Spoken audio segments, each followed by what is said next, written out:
Before we get into the show, we want to tell you we're sorry we haven't been on for a while. This is insane. We have had a very difficult, I would say over 8 weeks, probably close to 12 weeks has been, Tumultuous. yeah. And we don't want to get too down about it, but it's been some very serious things that have happened.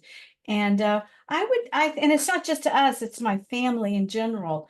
My Seventh Adventist family, our Catholic family, we've just and no matter what we feel about each other as far as theologically, we need to be able to come and unify with prayer for each other. And so we would Pray for like, each other. yeah, we would like to ask you to pray for our family because they're enduring Please. some great massive heartache and financial problems. And oh my goodness, I don't want to get too specific because people out there may know who I'm talking about. And it's been tough. I mean, not for just for us. I mean, it's been really tough for our family. And so anyway, sorry that we haven't been with you, but there has been some huge reasons that we haven't. Yes, So anyway, okay.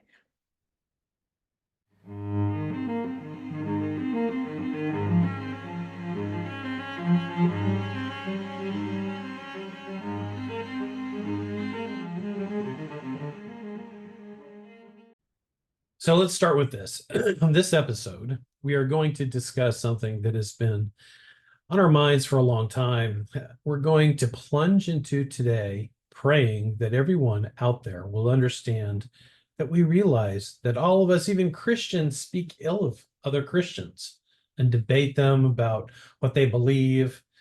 But I think Adventists have taken the beating of Catholics farther than any other Christian denomination. We're not talking individuals, but actual their group and their theology.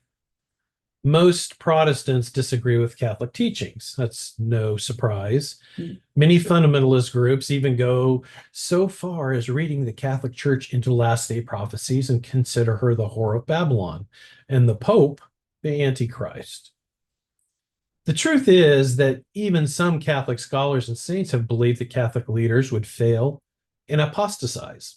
That's right. That is always possible, of course, but the Adventists go even further by having in their documents, since the beginning, based on the visions of their prophetess Ellen G. White, that in the last days, the Catholics will hunt down the Adventists and persecute and perhaps even martyr them. When we were kids, it was Catholics were going to come chop off our heads. They actually told us that. Yeah, in one of their books, I think it was Now or Operation Sunlight. I don't remember. But it was the books they read to us in Seventh-day Adventist schools. They would read to us these little novels. Yeah.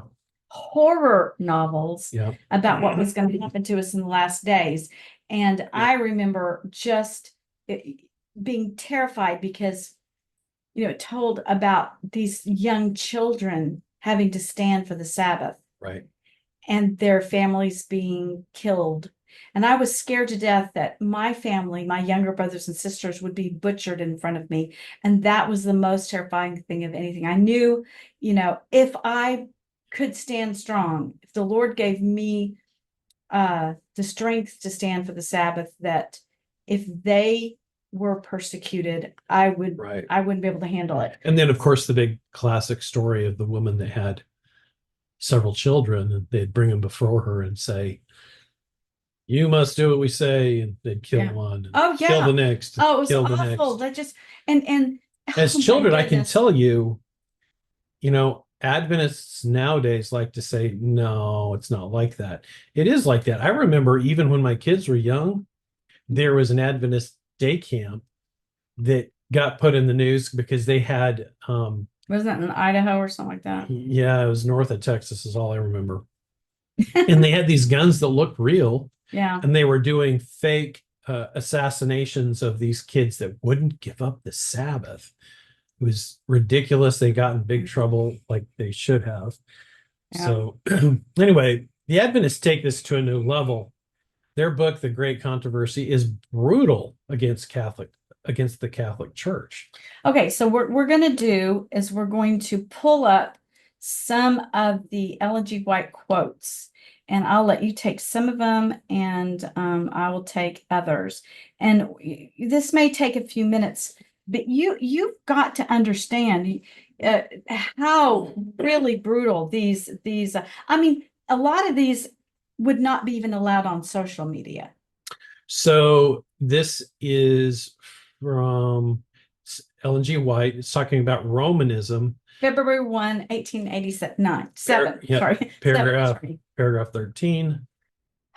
There is an increasing indifference concerning the doctrines that separate the Reformed churches from the papal hierarchy.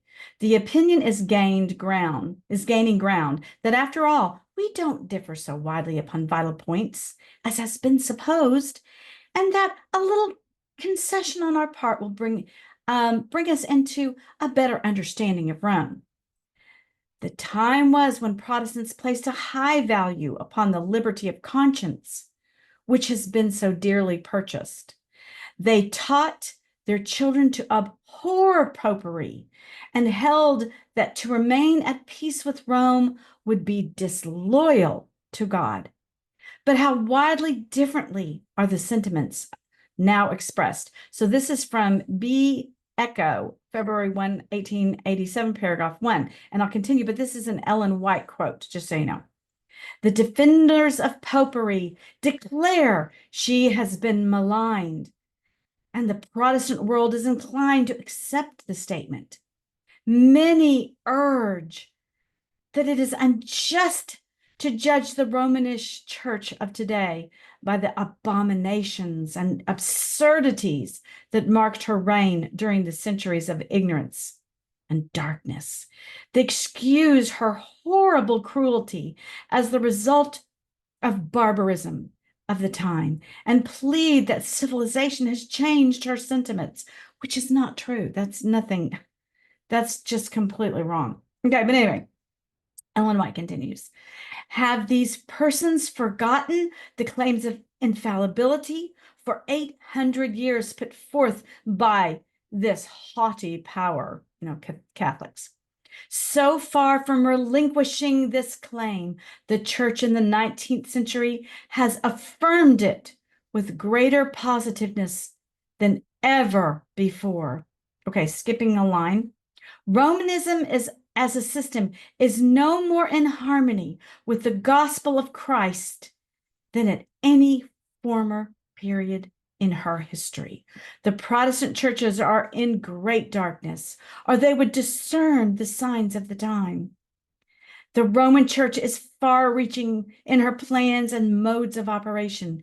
She is employing every device to extend her influence and increase her power in preparation for a fierce and determined conflict to regain control of the world, to reestablish persecution, and to undo all that Protestantism has done.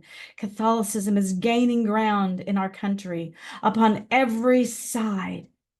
Look at the number of her churches and chapels. Look at her colleges and seminaries, so widely patronized by Protestants. These things should awaken the anxiety of all who prize the pure principles of the gospel. Protestants have tampered with and patronized popery. Men are closing their eyes to the character of Romanism and the dangers to be apprehended from her supremacy. The people need to be aroused to resist the advances of this most dangerous foe to civil liberty. And this is Bible Echo and Signs of the Times, February 1, 1887. Yeah, and I think it's actually just the same thing. It's just like farther Paragraph down. 6. Okay.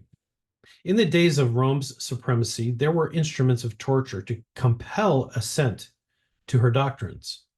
There was the stake for those who would not concede for her claims. There were massacres on a scale that will never be known to mortals. Dignitaries of the church studied under Satan, their master, to invent means to cause the greatest possible torture and not end the life of their victim. The internal process was repeated to the utmost limit of human endurance until nature gave up the struggle and the sufferer hailed death as a sweet release. Such was the fate of Rome's opponents. For her adherents, she had the discipline of the scourge, of famishing hunger, of bodily austerities in every conceivable heart-sickening form to secure the favor of heaven. Dot, dot, dot. The Romish Church now presents a fair front to the world, covering with apologies her record of horrible cruelties. She has clothed herself in the Christ-like garments, but she is unchanged. Every principle of popery that existed in ages past exists today. The doctrines devised in the darkest ages are still held. Let none deceive themselves. The popery that Protestants are now so ready to embrace and honor is the same that ruled the world in the days of the Reformation, when men of God stood up at the peril of their lives to expose her iniquity. She possesses the same pride and arrogant assumption that lorded it over kings and princes and claimed the prerogatives of God. Her spirit is no less cruel and despotic now than when she crushed out human liberty and slew the saints of the Most High. Popery is just what prophecy declared that she would be, the apostasy of the latter times. It is a part of her policy to assume the character which will best accomplish her purpose. Beneath the variable appearance of the chameleon, she conceals the invariable venom of the serpent. We're not bound to keep faith and promises to heretics, she declares. Shall this power, whose record for 1,000 years is written in blood of the saints, be now acknowledged as a part of the Church of Christ? Pretty terrible. I mean, that's just vicious. It's very vicious. Okay, we're going to continue because you've got to understand this is not just one place. This is over and over in her writings. This is what the Adventist Church stands for. This is who they look at as greater than the apostles, is what she says herself. Okay, so this is the book Testimonies for the Church, Volume 5, and it's in chapter 85 called The Impending Conflict. All right. Any moment in favor of religious legislation is really an act of concession to the papacy, which for so many ages has steadily warred against the liberty of conscience. Sunday observance owes its existence as a so-called Christian institution to the mystery of iniquity, and its enforcement will be a virtual recognition of the principles which are the very cornerstone of Romanism. When our nation shall so abjure the principles of government as to enact a Sunday law, Protestantism will in this act join hands with the popery. It will be nothing less, or I'm sorry, it will be nothing else than giving life to the tyranny which has long been eagerly watching its opportunity to spring again into active despotism. The national reform movement, exercising the power of religious legislation, will, when fully developed, manifest the same intolerance and oppression that have prevailed in past ages. Human councils then assumed the prerogatives of deity, crushing under the despotic power liberty of conscience, and imprisonment, exile, and death followed for those who opposed their dictates. If popery or its principles shall again be legislated into power, the fires of persecution will be rekindled against those who will not sacrifice conscience and truth in deference to popular error. Okay, not done yet. I want everybody to get the full measure of her drama and her Personal wrath. yes. Yeah. This is paragraph 7. And this is December 11, 1888, the Review and Herald. Should our nation adjure the principles of Protestantism to give countenance and sanction to the Sunday law, they will in this act join hands with popery, for it will be nothing else than giving life to the tyranny which has been eagerly waiting and watching its opportunity to spring into active despotism. Wow. ... Yeah. Next on down. While men are sleeping, Satan is actively arranging matters so that the Lord's people may not have mercy or justice. The Sunday movement is now making its way in darkness. The leaders are concealing the true issue, and many who unite in the movement do not themselves see whither the undercurrent is tending. Okay. That was one of the least, that little gnat is just torturing me. I've got this little gnat that will not let me alone. It keeps landing right on my nose. Okay, so this is December 1888, the Review and Herald, and this is paragraph 6, so we're going back a little bit. Okay. We are now keeping the seventh day, the very day God has told us to keep, and here are assembled on it for religious worship. The papacy has brought in another day, a common working day, and established it in opposition to the Sabbath of the Lord. This he has done so that men shall not see or understand what are the sacred claims of God resting upon them. What are we to do about it? Are we going to let the enemy make us captive so that we shall not pay respect and reverence to God's holy day?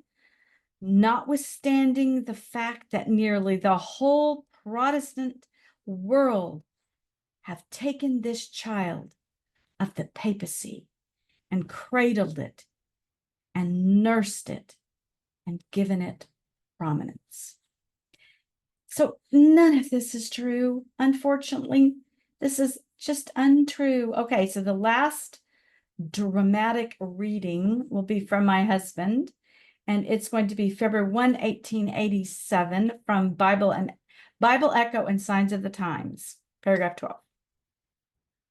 A large class, even of those who look upon Romanism with no favor, apprehend little danger from her power and influence.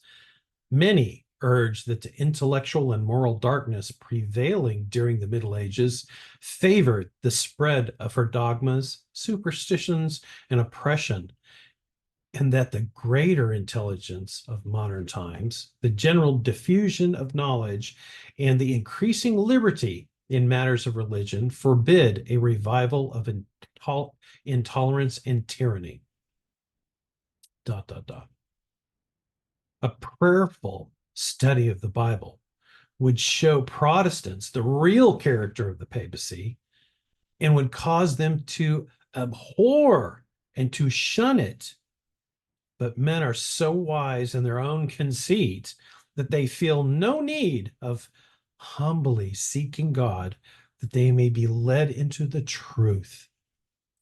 Although priding themselves on their enlightenment, They are ignorant both of the scriptures and of the power of God.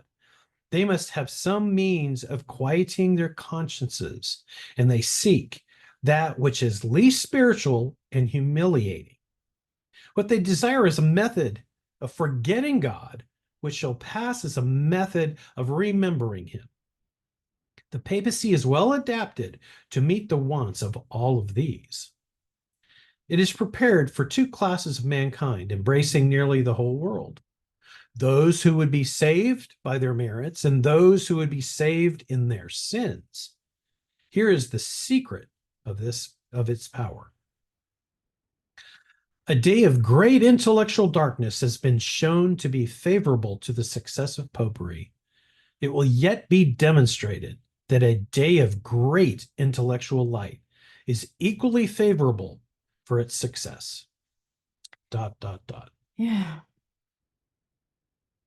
So as you can And see, by no means is this all, but we wanted to give a good oh, kind of a yeah, concept of this is Adventist teaching. This is what they Adventists read. just, yeah. Okay, it's not only that they just read it. A lot of this is also in the Great Controversy, maybe not those exact quotes, but quotes like them are in the Great Controversy, and they're sending them out in the hundreds of thousands all over free Great Controversies, and their whole purpose is to Well, they're trying to link this. They still try to link all of this as if it's biblical, saying, oh, we're a Bible-based church, and by no means is that true. and This is so all in white. there's a savagery in the Great Controversy for Catholicism and for anybody that would be friends with with Catholicism. Well, the first thing would come to mind after reading all that is in the Ten Commandments where it says, don't bear false witness against thy neighbor, which is Yes, one of the Ten Commandments. right. And And Adventists, I have to quote the bachelor that's constantly saying you don't get a 10% discount, yeah, which I think Adventists take a bigger than a 10% discount, but that's another story. But definitely it is, in bearing false witness, they are they bearing do it all the time. false witness against their neighbor, and the Catholics are their neighbors. And they're going to say, oh, no, no, no, we're not bearing false witness. But okay, Adventists say this is all future. Oh, that we love Catholics now, but this is future. But Ellen White builds future Catholic horrors on past Catholic horrors. She lies and slanders their past so that she can build on that to say, oh, see how they've acted in the past. And so now, honestly, there have been some bad things that have gone on. She invents self-fulfilling prophecies. Yeah, but there are some things that have gone on. Sure. Catholicism is 2,000 years old. It's gone all over the world. So of course it has some bad things. But you know what? It's not as bad as people think when they've done, especially about the not the Inquisition. Is it the Inquisition? Well, anyway, there was a rumor ever since Fox's Book of Martyrs that said Catholics killed millions and millions of people in Europe, and they have gone back and thoroughly, non-Catholic scholars, historians, scientists, and stuff have gone in to look up and look at all of the information, because that's the one thing that the Catholics keep very good records. They keep extremely good records. And so they've gone back in and they have looked at the court documents, and they've said that the maximum amount of people that were killed by the Spanish Inquisition or any inquisitions is about 3,000 people. Now, we're not saying that's right. That's terrible.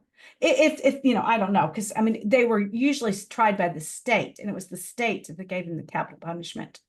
So in English, that means the state is the one who would kill them. right. And so they were giving capital punishment to a lot of things back then. And so anyway, it really is nothing like what has been promulgated by Protestants. and then exaggerated by Ellen White. And she uses this to make to fearmonger so that people think that Catholics are going to return to that. Like, okay, we've never given up. We've been waiting in secret to go back to those days where we can torture and murder people. That would not be allowed on Facebook. That would not be allowed on Twitter, on YouTube. I mean, that is just it may not be legally slander, but Let me put it this way. If I walked into my patient's rooms and said the things that Adventists say about Catholics to my patient, as if I was talking to my patient, I would be in jail. I would be fired instantly. You can't just say things. right. You have to be accountable. Yes. And Adventists seem to think they have this mystical knowledge of knowing more about Catholicism than Catholicism. Yeah. Okay, so we're going to go through just a couple of things. Okay, we have a legal definition of slander or libel. So generally, slander occurs when the reputation or good name of someone is damaged as a result of false statements that are orally made, where libel, on the other hand, occurs when false statements regarding another are put in writing. So this would actually be more libel. You know, Ellen White has libel against us Catholics, and so here. You want to take one of these? We've got that's just the Google. That's the Google one.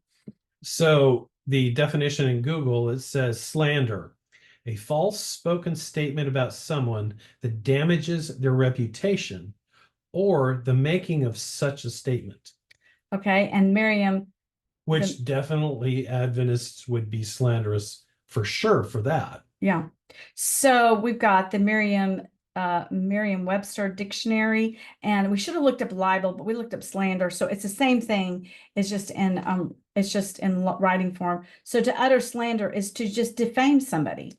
Well, I really like that one down there as a noun. So slander, another one this is also from Merriam-Webster. The utterance of false charges or misrepresentations which defame and damage another's reputation.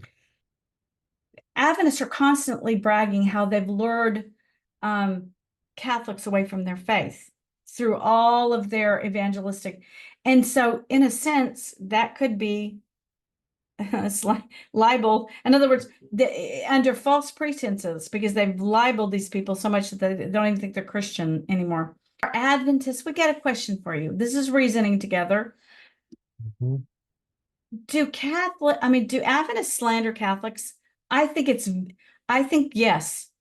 I think they do, because it's both, because libel in Ellen White's writings, and any time that they're repeated, and then slander every single time they have Daniel Right.